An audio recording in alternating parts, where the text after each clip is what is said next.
Today we're counting down our picks for top 10 real ghost videos of YouTubers and paranormal investigators that will scare you badly.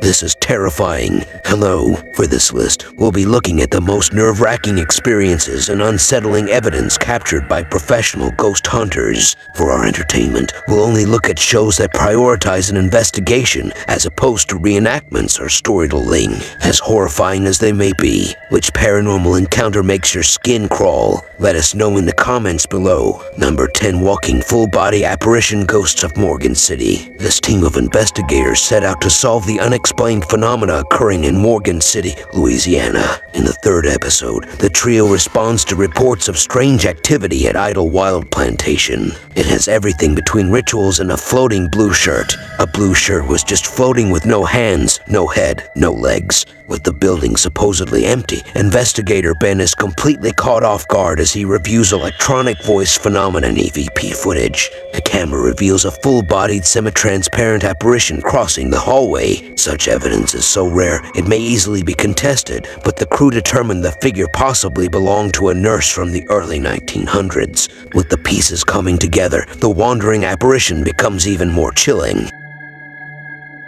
You can literally see through it, dude. You can see the background as it walks through right there on the bottom. Number 9. Trans-Allegheny Lunatic Asylum. Destination Fear. Led by paranormal aficionado Dakota Layton, the team faces several distressing situations at the Trans-Allegheny Lunatic Asylum. Though not a singular moment, the crew stumbles into a few consecutive ones that keep even the most iron-willed viewer on their toes. The tension builds as Tanner and Dakota survey each floor. Eventually, they're startled by the unmistakable sound of a door creaking to a close.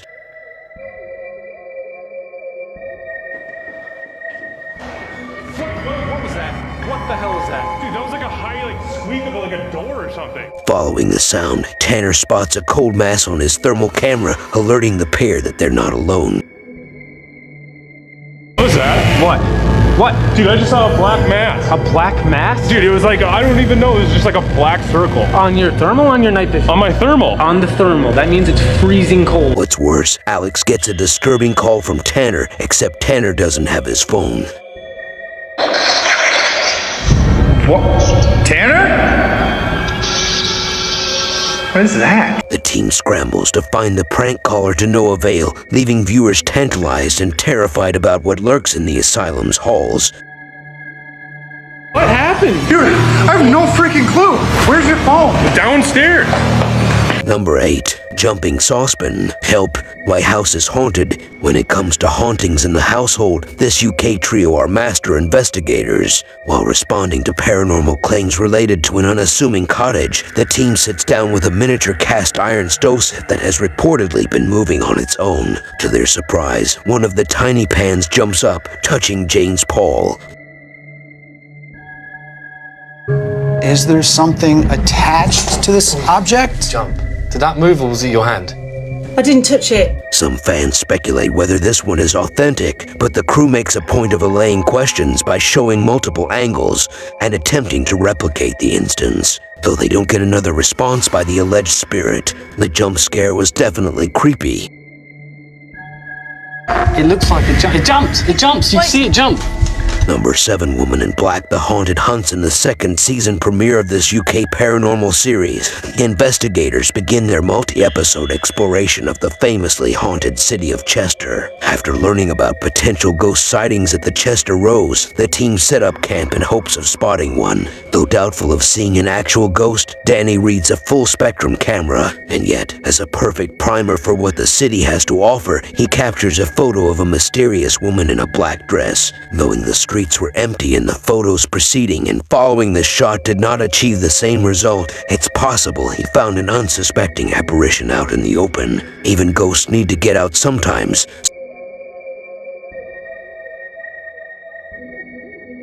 That's you?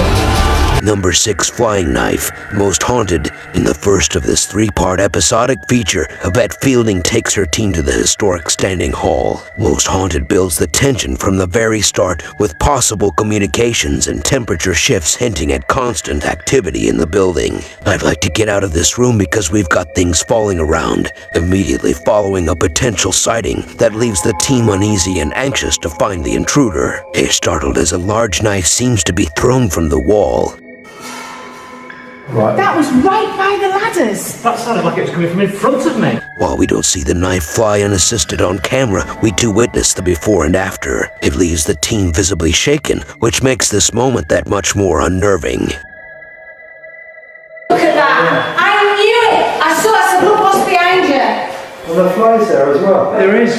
It's like around it. Number 5 Slithering Mass Paranormal Lockdown 64 hours deep in their stay at the Trans-Allegheny Lunatic Asylum. Nick, Katrina, and Rob are seemingly joined by a shadowy companion. While investigating the 4th floor, Rob describes a crawling mass creeping against the wall in the distance.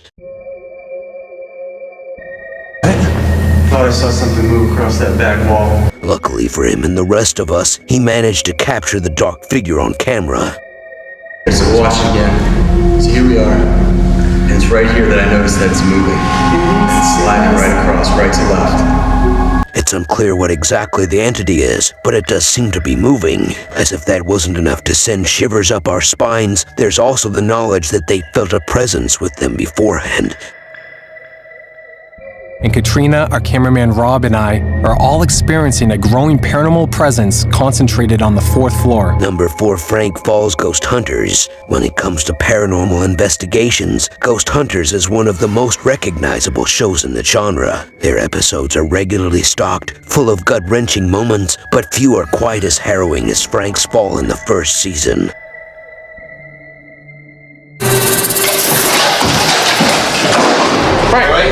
You okay? While the team is investigating temperature shifts in the armory's catwalk, the soundman is thrust onto his back from an invisible force. Describes the sensations behind the traumatizing act, from a sudden coldness to an overwhelming rush of fear.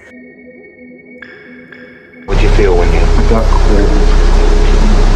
And something just right from the floor, it seemed, just came up and just took me up and snapped my head back.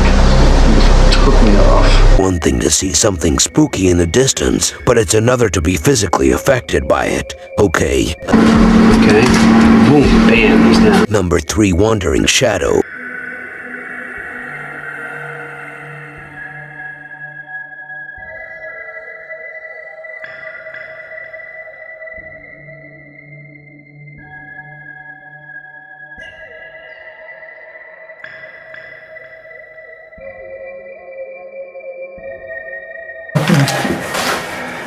I thought your footstep.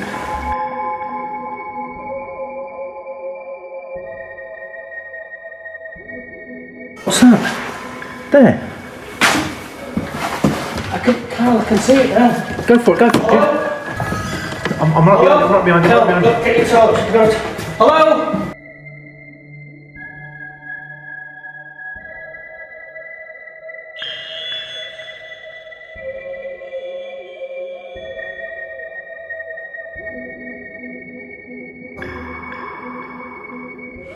Through around this room, there's a dead end. What the hell? I thought that was one of our team. It can't be, because they're all over there, Carl. Number 2 Shattered Glass.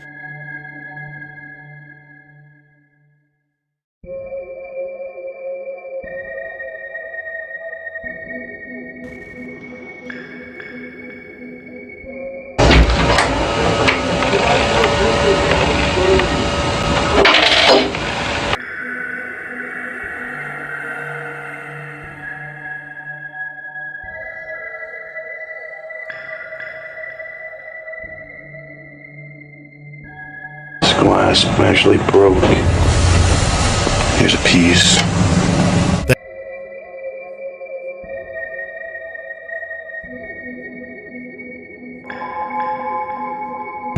I'm not sure what happened. Number 1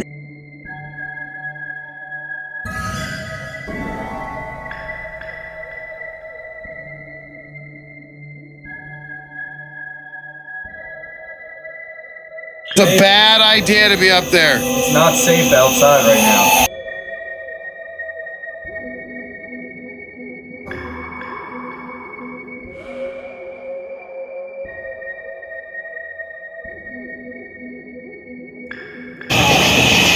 You alright? What happened? Dude, I just got something just came at me.